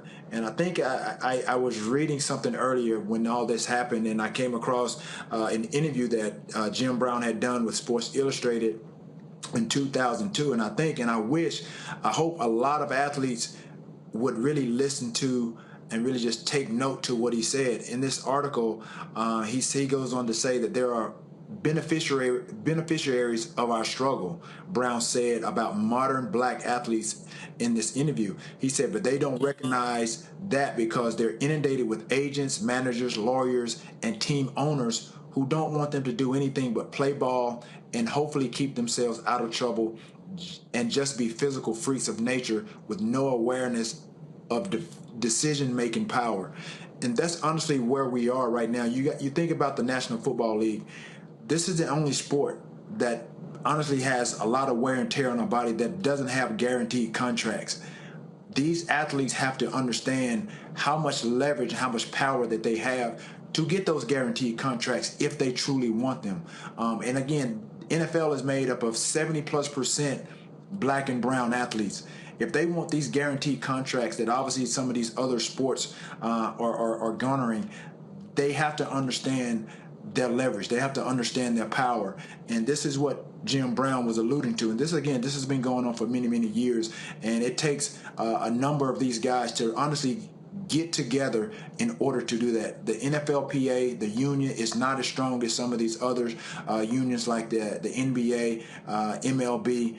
And a lot of people don't know this, but the National Football League makes more money than the NBA and Major League Baseball combined. And there's no reason why us as athletes, especially these new guys that will be coming into this new money, that they shouldn't have guaranteed contracts. What Lamar Jackson had to go through over this last few months, that shouldn't happen. Indeed. T.O., we appreciate you, taking some time, man, to share your thoughts and reflections about the passing of Jim Brown. Thanks a bunch. Absolutely. And all my best go out to his family. Thanks so much. We appreciate it. Matt, what T.O. said there, we talked about a little bit earlier in terms of how Jim Brown operated. I remember he said, look, I ain't taking all these hits in the NFL. I'm getting paid more money to lay up with Raquel Welch. Yeah, and first I'll say I'm a little younger, so I obviously didn't get a chance to watch Jim Brown play, but I did play lacrosse at Howard, and it's interesting because I remember the coach saying that just so frequently. Oh man, greatest lacrosse player of all time is Jim Brown, and it dawned on me then that we're talking about a man who had played before any of us had ever lived, and his legend so far outshone his playing days that we were still talking about it, 60 years later, which I think is just a testament to the titanic proportions of his ability. But what I thought was great about that letter, and especially that I think T.O. hit on beautifully, is not only the social responsibility that athletes have, that many of them are shouldering that burden, and really in a great way, but beyond that, the idea that, look, you are the ones that put the butts in the seats. You have the leverage.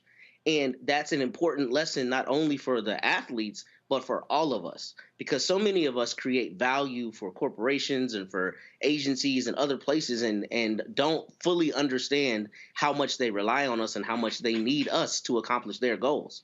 So I like the idea that athletes are empowered to not only realize, their social responsibility, but realize how they can leverage their position and say, look, NFL, we make so much money for you. We need guaranteed contracts. And if you don't give us those contracts, here are our consequences. So I think he was a model in that respect. And I just think obviously he was a titan. And to be a person who has set so many standards in so many different realms is really an extraordinary thing. And I'm appreciative of his legacy and his stalwart commitment to living his truth as a black man unapologetically.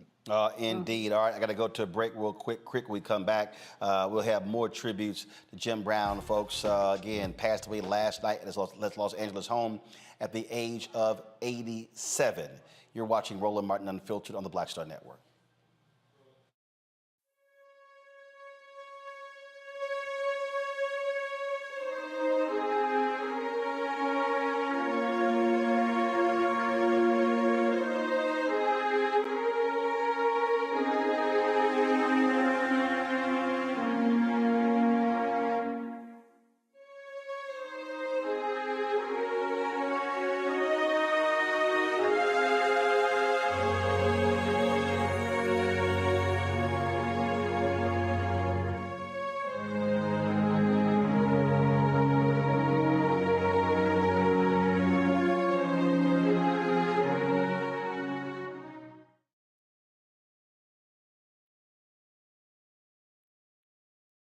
On the next Get Wealthy with me, Deborah Owens, America's Wealth Coach, nurses are the backbone of the healthcare industry, and yet only 7% of them are Black. What's the reason for that low number? Well, a lack of opportunities and growth in their profession. Joining us on the next Get Wealthy is Neely Bartanilli. She's going to be sharing exactly what nurses need to do and what approach they need to take ownership of their success. So the Black Nurse Collaborative really spawned from a place and a desire to create opportunities to uplift each other, those of us in the profession, to also look and reach back and create pipelines and opportunities for other nurses like us. That's right here on Get Wealthy, only on Black Star Network.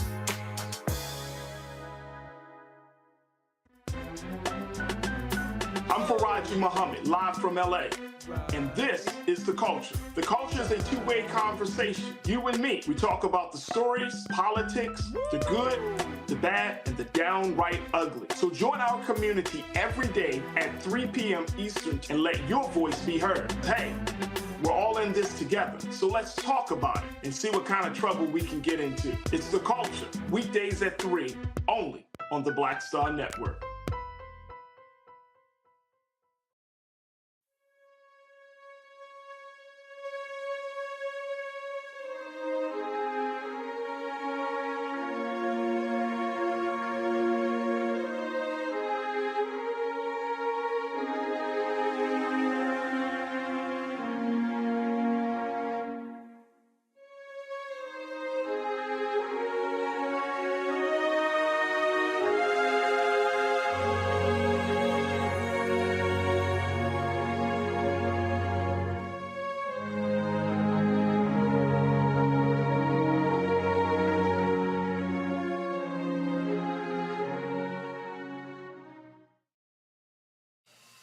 Well, I was on the golf course earlier today when I got the news of the passing of Jim Brown. Folks were texting me and blowing my phone up. And, of course, Jim Brown was a huge golfer himself, always playing golf. So it's only fitting we would talk to Hall of Famer Marshall Faulk, who's on the golf course right now. Marshall, always glad to see you, my brother.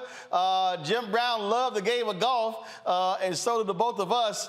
Just share your thoughts and reflections about this legend.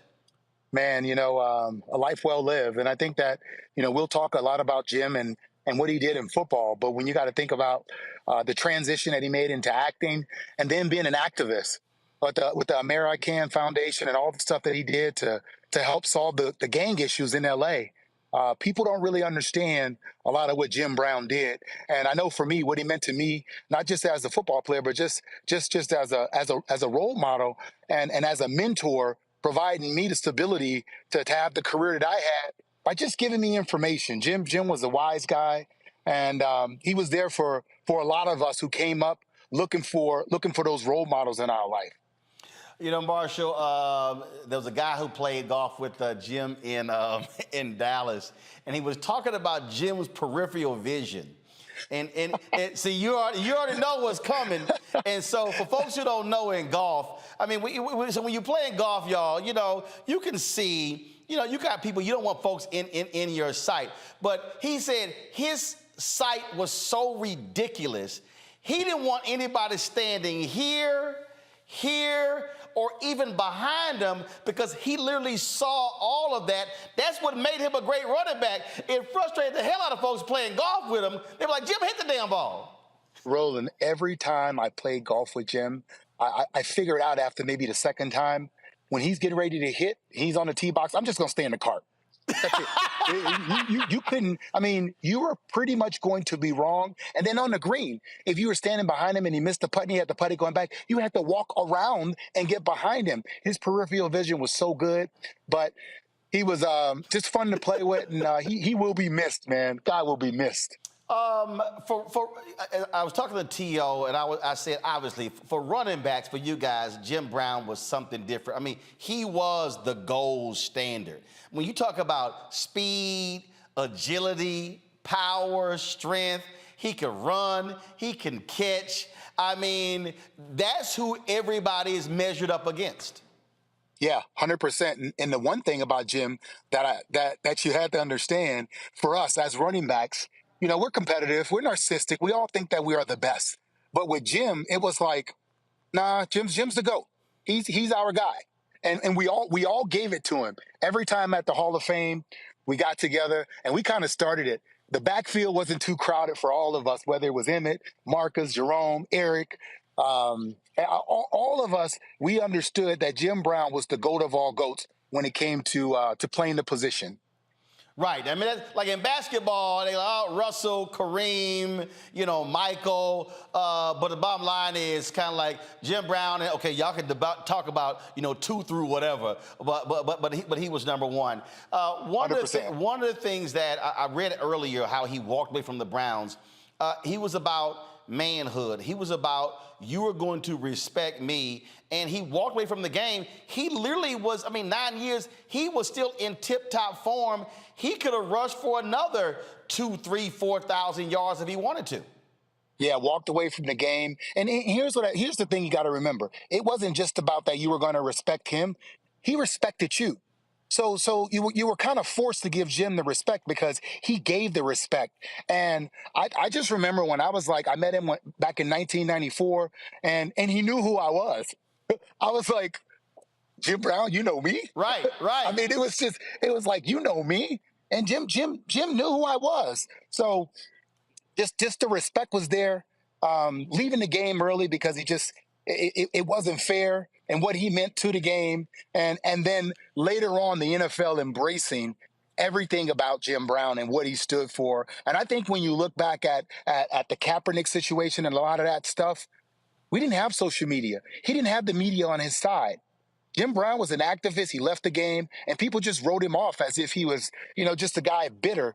But now you see the icon that he was and the work that he did. And I hope that people look at him as more than just a football player. Well, absolutely. We lost earlier Bill Russell, and a lot of people completely forgot about what Bill Russell did off the court. And he was brilliant. He was more than a basketball player, and so was Jim Brown. Marshall, I appreciate you taking time out of your golf round to join us to pay tribute to Jim Brown. He would love it. He would absolutely love the fact that you would be talking about him from the golf course. 100%. Roland, thanks for having me on, man. Jim Brown will be missed, man. R.I.P. JB32. My brother, I appreciate it. Thanks a lot. All righty. Folks, he talked earlier, I think it was T.O., he mentioned LeBron James. NBA put this video out here. This was during the game in Cleveland when LeBron James, he paid tribute to Jim Brown. Watch this. Have been terrific on their home floor over the last several months. 26-2 in their last 28 home games. You have it? Including 6-1 in the playoffs. The only home loss, as you see LeBron James bowing to James Brown, the legendary Cleveland Brown, as he gets set for the tip-off. We're not talking the singer, Mike. We're talking Jim Brown, the football player. I should call him Mr. Yeah, we all should. That's the greatness in the building here tonight. And this was right before the game. Mr. Jim Brown. And you can take that for granted. That is two of the best athletes that we've ever seen all time. That's something there when your other athletes do that. This is the tweet, the Instagram post that LeBron James put up. We lost a hero today. Rest in paradise to the legend Jim Brown. I hope every black athlete takes the time to educate themselves about this incredible man and what he did to change all of our lives. We will stand on your shoulders, Jim Brown. If you grew up in Northeast Ohio and were black, Jim Brown was a god. As a kid who loved football, I really just thought of him as the greatest Cleveland Brown to ever play. Then I started my own journey as a professional athlete, and I realized what he did socially was his true greatness. When I choose to speak out, I always think about Jim Brown. I can only speak because Jim broke down those walls for me. I am so grateful that I was able to call you my friend. I hope I can continue to honor your legacy with my words and actions. My prayers to your family. I know they are all incredibly proud of everything you did for our community. Hashtag legends never die. That was LeBron James, folks, talking about Jim Brown. Final comments from my panel. I will start with the fellow Orangeman, Candace Kelly. Candace. Well, I just want to say that it's amazing to see the seeds that he planted and what has grown from it. Because when we look at Jim Brown, he was talking years ago about how athletes and black bodies were treated, and we're still talking about concussions and how we're treated. And he was talking about agency and making decisions for himself and getting involved in other things that would exercise his mind. And now we're still looking at athletes who are following in his footpath because of the seeds that he planted, because they have their own agency. They're kneeling on the field. They're doing what they need to do in order to make sure that in terms of race and politics in America, that they are keeping, center in that regard. And so I just want to say that, Jim Brown is one of those people that is just hard to duplicate. And a number of people are going to remember him for not only the man that he was on the field, but off the field, too, because he was a legacy in both arenas. I think what people have to understand, Matt, is that when you are an athlete, it's very easy for folks to remember your exploits on the field, on the court, on the baseball diamond. But the reality is you can do more with that. And when we think about Muhammad Ali, when we think about Bill Russell, Kareem Abdul-Jabbar, Jim Brown, these were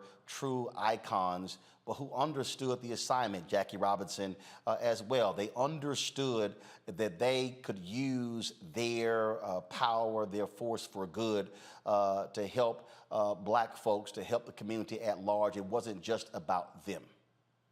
I'll take it a step further and say they understood they are duty bound to do that, right? That's what we're hearing from all of his compatriots and everyone who shared memories about Jim Brown, is that he exuded the social responsibility to help solve the gang problem, to be a role model for black people, to help people understand their leverage and their value. And that's what I hope people take away from this. You control your destiny. Think always how to leave that legacy, but also think about where you are obliged to your fellow person to help them along the way. And, especially in a small insular group like professional athletes, how important is it to have a titan help you along the way and helping you find your own path? So what I hope is instructive to people here is that we have a responsibility to be that for each other. And I think Jim Brown modeled that masterfully. Michael. Yeah, Roland, once again, Jim Brown is somebody we need to study. He's complex as well. And also, we're talking about Jim Brown on the 98th birthday of Malcolm X as well. May 19th is Malcolm X's birthday.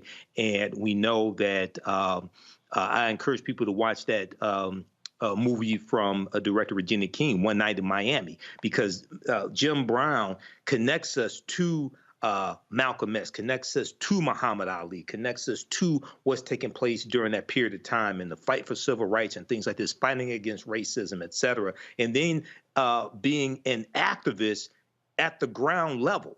So it's one thing to, just do interviews talking about the problem, but he's an activist at the ground level dealing with gang interventions and ceasefires and things of this nature. So he's somebody that needs to be studied. And when we look at many African-American athletes today, you have the Right Wayne, the Laura Ingrahams, things like this, telling African-American athletes to shut up and dribble, okay? She probably would have said the same thing about Jim Brown back in the day as well. Folks, we will end this tribute by hearing Jim Brown himself. This is what the Cleveland Browns posted when he was recognized as one of the greatest 100 players in NFL history. Jim Brown, dead at the age of 87. We want to thank everybody for watching this tribute to him, and we'll see you on Monday right here in Roland Martin Unfiltered on the Black Star Network. I don't know who wrote the list, but when I look at myself, God gave me a physique. This is Jim Brown, the most devastating ball carrier in the history of football. I was 6'2", 232 pounds, and I had quickness and speed, and the word got around that I was a different kind of guy. An animal, a real raw talent, man. See, my father made me understand it. He said, watch this, boy.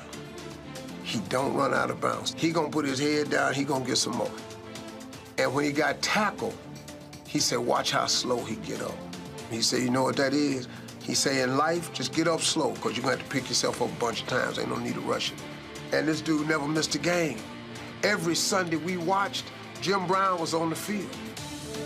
Jim Brown's the greatest back to ever play. He was a bad man. And not only on the field, Jim Brown being an activist had an impact on me as well. He was around at a time, man, where America was trying to change with civil rights. And for him to be an athlete and get involved in it was like inspirational, because I'm like, man, this is Jim Brown saying we got to stand up, stay together. That was Jim Brown out there on the front line. He also was very keen on economic issues, which for most black athletes, they never ever were connected with that. Jim Brown tried to bring the community together in ways that had nothing to do with sports. And he pursued acting, and incredibly, he had some good roles and played in some good movies. I want more mental stimulation. I want to have a hand in the struggle that is taking place in our country. His footprint was so big that the respect you have for him and how he's changed the game and set the blueprint for all the backs who played this game is very impactful. You know, you gotta look for a little black kid back in the 60s, man. This is doable, you mean? And so, you know, I mean, he was quite an inspiration.